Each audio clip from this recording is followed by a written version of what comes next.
نسيت درجات رياضيات، درجتي ايش قد؟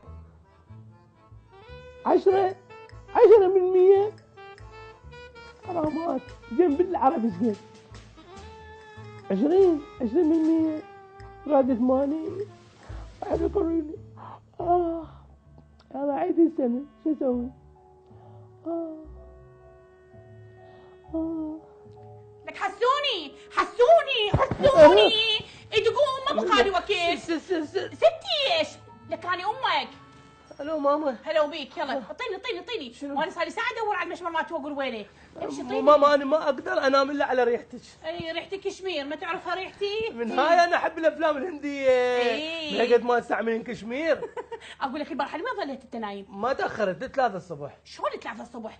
شو كان فيلم هندي 4 إلا ربع انا قاعده وشفتك انت قاعده تتفرج افلام هنديه. 4 إلا ربع. اي عافيه انت احسن من عندي. حلو الفيلم؟ يخبل صدق؟ وكارينا كابور وسلمان خان. شفت النهايه مالته شلونها؟ الهاويه. اي مو بالاخير عباله هو القاتل امها وتوسل بيها، كان يقول لها يا برا من عني كيف برا عبرت وداعت مو يحلفون هم ترجمه كاتبين. كاري من ريتي كانت تقول لك يا عبر انت كم دا اقول لك يا عبر انت كيف كافي نهي كافي دارد اروح. اليوم عندي طلعه تيجي وياي ما تروح المدرسه؟ اي لا تضوجني. لا اروح للسوق وانت مشترك. انا ما اروح المدرسه اليوم. لا اروح. تدرين ليش؟ ملابسي ماكو. شنو ملابسك؟ طيب قلت لك باكر الخميس 4 علم غسلي لي اياهن. مو شو اسمه انا خسرت واحد والثاني ما ادري وين ما لقيته. انا لقيت الخميس عند الجيران. القميص عند الجيران؟ اي والبنطلون وين؟ اقول لك نمشي روحي اليوم. اروح هيك المدرسه؟ روحي اليوم. خاف يطلعوني برفعه العلم. انت لا تطلع برفعه العلم. خوش انت دخل بالصف. مو عندنا امتحان مال علوم ما نحضر. مو كنت تقريني؟ ايش اصير انا قريتك مو قريتك بالصف الاول، قريتك بالصف الثاني، هسه انت بالصف السادس. ماما التهبيه انا ابني انا عندي صديقاتي، عندي طلعاتي، عندي روحاتي، ما عندي شغل عمل بس انت بيصير هيك. انت شلون؟ تقوم روح اروح ملابس؟ ايش بيها الملابس؟ خاف ما يقبلون. لا يقبلون بيها ازرق وبيها ابيض وبيها نيل كل زين. ها يلا اروح. يلا نروح. وذا قالوا جيبوا لي امرك. ولي امرك؟ اجيبك من العرس؟ لا تجيني ما طلع لهم اي كذبه. اقول لهم ابويا مو هنا عليه. امي مريضه. امي مريضه. يما كل ما ابي ليش تدبن علي؟ امشي هسه امشي. يلا راح اتاخر. وذا طلعون شلون؟ اقول له امشي. يلا في مال الله. يلا باي روح. ماما ها ما تريقت. بعدين تريق بعدين اعود اغديك. نمشي. ماما ها بطلتيني مصرف. هسه نمشي معود بس الفلوس نمشي. ماما ها ما اريد شيء. يلا روح تاخرت هسه قاعد تنتظرني. اذا النظافه والاناقه هي تمثل شخصيه الطالب. حسوني. نعم ست. هاي انت شنو؟ شنو هذا اللي بس مالتك ماما؟ ست حلو؟ شنو حلو؟ هسه انزع على تريدينه. انت وين جاي ماما وين جاي؟ للحفله. هاي منو ملبسك هيك لبس؟ اني. ليش؟ احب افلام الهنديه. زين والدتك وين؟ ما شافوك من طلعت انت من البيت؟ لا كانوا نايمين. ابني ما يصير، شوف زملائك شلون لابسين، الزي مالتهم لازم يا اما يكون رصاصي وابيض، يا اما نيلي وابيض، يا اما اسود وابيض، صح لو لا؟ ست انا هم لابس ازرق. مو هذا انا متاثر باميتاب. وهذا شو اسمه هذا شاروخان. اي هذا ما تعرفيه على بوليود يغني تكت انا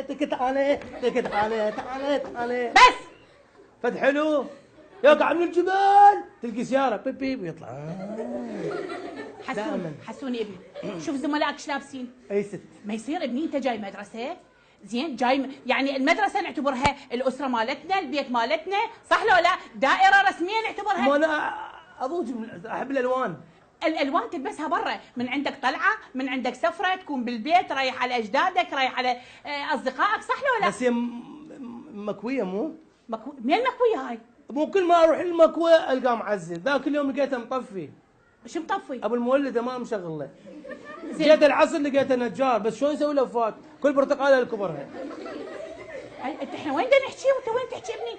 ستي وياهم تحكي وياي؟ لا طبعا احكي وياك انت. بس صدقيني امشي روح للخياط، اذا مفتح حتى ودي له حذاء مشقوق. ابني ممنوع منع باك بعد تجيب هيك زي، فاهم لو لا؟ لو تجي مثل زملائك لو ما تحضر المدرسه. ست مو امي ما تبدل لي. امك تبدل لي امي. ايش بيها امك؟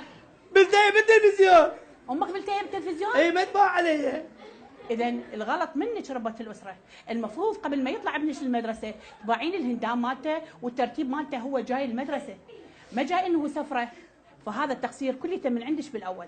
زين انا احب الملابس مال المدرسه، بس انا دائما اشمرها وما يدرون بيها وين، لكن لقيتها وين كنت. اذا انت وسخ. ودا العب بيها، جوارينا جاب لي القميص، قلت له وين ماخذه؟ زين هاي شنو هي؟ هاي غزاله نجحت بالاول وضامها من السادس. تعال ست. اطلع وروح جيب ولي امرك، ما تجي للمدرسه بعد بهيك زي. ما ابوي بدي بالشغل. روح جيبه، يلا يلا يلا يلا يلا. اجيبه هو المكوي؟ امشي امشي اطلع برا يلا. زين زين امشي وعنده شغل. إذا مشاهدينا الأعزاء، مثل ما شفتوا هذا المشهد التمثيلي البسيط هذا على بعض الطلبة، يعني مو كل الطلبة، بس هذا تذكير لكل الطلاب المهملين اللي ما يعتنون بمظهرهم الخارجي. أكيد. وعلى العائلة بالبيت ضروري متابعة أطفالهم وملابسهم واحتياجاتهم كذلك دروسهم. يعني الهندام يعكس ثقافة العائلة نفسها، وبالتالي أيضا الطفل راح يكون غير سوي ويا أصدقائه ويكون عرضة للتشهير ويكون عرضة للنقد إنه ملابسه وسخة ومكوية، فهذا ما نحبذه. المدرسة الحلو بيها لبسها موحد. طبعا. هذا اللي أحب أقوله لكل أطفالنا، وأتمنى لهم النجاح والموفقية إن شاء الله. إن شاء الله. ومرت الثانية خلي لك قمصان 2، قميص يتوسخ وقميص الثاني تلبسه. قمصان 2 بس 2 خاف ما أجي شلون؟ وتعال 3.